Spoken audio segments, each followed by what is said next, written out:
नमस्कार। अ, चलिए, महिला आरक्षण बिल पास होने की सबको बधाई। क्योंकि मोदी जी भी चारों तरफ अपनी बधाई ले रहे हैं और अपनी मतलब वाहवाही लूट रहे हैं। कोई विरोध नहीं हुआ, मानी हुई बात है, होना भी नहीं था। मगर आपने एक चीज़ देखी कि इसमें इतनी चालाकी से इन्होंने अननेसेसरीली एक मतलब ये डाल दिया कि पहले सेंसस होना चाहिए, उसके बाद इसका डीलिमिटेशन हो जाए, सीट्स बढ़ जाएं, तब इसको लिया जाए। ये दोनों मेरे हिसाब से टोटली अनावश्यक कदम थे। ठीक है, पहली बात तो ये है कि सेंसस ऑलरेडी हुआ है। ये इन्होंने 2014 में जब सरकार नई बनी थी, उसके एक साल पहले ही हुआ था। वो रिपोर्ट रिलीज नहीं हो पाई थी और उसके पहले सरकार बदल गई थी। तो उसको उसी को अगर बेस मान लें, ये सबसे लेटेस्ट तो वही है, तो भी काम चल जाएगा, कोई ऐसी दिक्कत है नहीं। तो और वैसे भी देखिए, सेंसस से इसका कोई लेना देना इसलिए नहीं है क्योंकि सीट्स लोकसभा की फिक्स्ड हैं, असेंबलीज की सीट्स फिक्स्ड हैं फिलहाल। उसमें आपको करना बस इतना ही है कि अगर आप अभी से लागू करेंगे तो 33% जो है वो महिलाओं के लिए रिजर्व हो जाएंगी। अब आपको रोटेशनल देनी है, कैसे देनी है वो आपके ऊपर है। वो अगर आप उसमें अगर कोई प्रावधान करोगे तो वो रोटेशनल हो जाएंगी। उसमें दिक्कत क्या है? ऐसा तो है नहीं कि किसी सीट पे नाम लिखा हुआ है कि भाई देखिए, होने को सब कुछ हो सकता है। इसमें रिजर्व सीट्स भी हैं। अगर आप महिलाओं के लिए कुछ आप रिजर्व कर रहे हो, उसमें आप एस टी एस सी के लिए रिजर्व कर रहे हो, तो उन्हीं में से कुछ सीट्स आप महिलाओं के लिए रिजर्व कर सकते हो। तो उससे ये जो आपका एस टी एस सी वाला जो आपने इसमें कोटा आवेदन कोटा रखा है, वो भी पूरा हो जाएगा। तो वही मैं कह रहा हूँ, अगर करना चाहो तो सब कर सकते हो आप। मगर ये जबरदस्ती का बीच में लिया है कि एक एक मतलब वही है ना कि वो जो आता है कि भाई अब रुकावट के लिए खेद है, वही हाल है।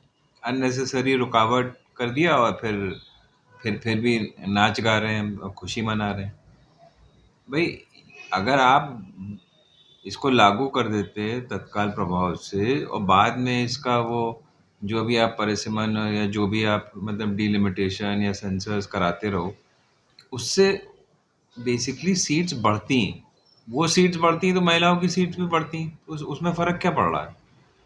ये तो अननेसेसरी का वो है ना कि एक अड़ंगा लगाना, बस कि भाई हमको एक तरीके से अपनी पीठ भी ठोकनी है कि हमने महिला बिल पास करा लिया। भैया, महिला आरक्षण बिल आपने पास ज़रूर करा लिया, मगर उसका फ़ायदा क्या हो रहा है?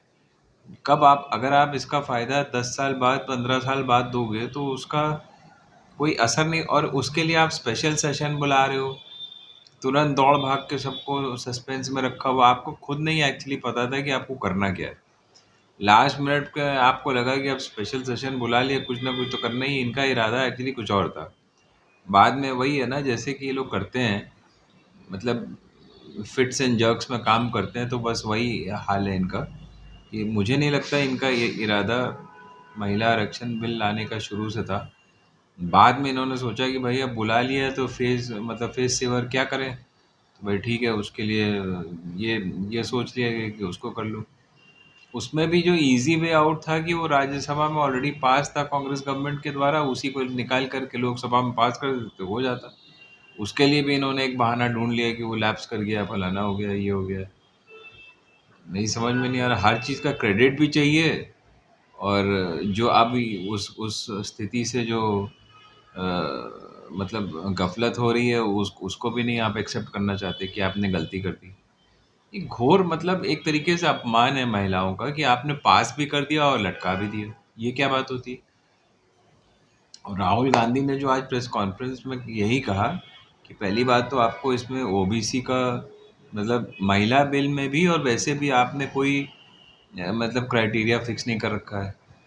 ना ही आपने ओबीसी का मतलब जो लास्ट सेंसस के हिसाब से भी अगर मान 50% से ज़्यादा ही है, बट मान लो कह रहे अगर 50% भी है तो उनकी हिस्सेदारी गवर्नमेंट में, पॉलिटिक्स में कहाँ है 50%? आप बताइए। मतलब वो उन्होंने खुद उसका एग्जाम्पल देते हुए बताया है कि भाई जो गवर्नमेंट की जो सबसे इम्पोर्टेंट ब्यूरोक्रेटिक सेटअप है, जो आईएएस वाले होते हैं, उनके 90 अगर सेक्रेटरीज हैं गवर्नमेंट ऑफ इंडिया में, तो उसमें केवल 3 ऐसे हैं जो ओबीसी कास्ट को बिलोंग करते हैं, मतलब जो ओबीसी से आते हैं। बताइए, 50% आबादी में अगर 90 सेक्रेटरीज में 3 ही लोग हैं, तो ये तो बहुत मतलब बहुत उनके साथ एक तरीके से नाइंसाफ़ी है ना।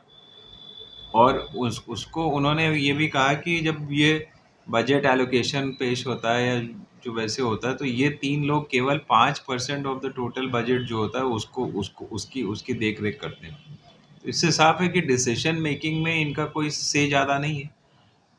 तो ये जो मोदी सरकार जो नगाड़ा पीट रही है ओबीसी के लिए, तो ये उनको दे क्या रही है? सवाल तो यही है ना।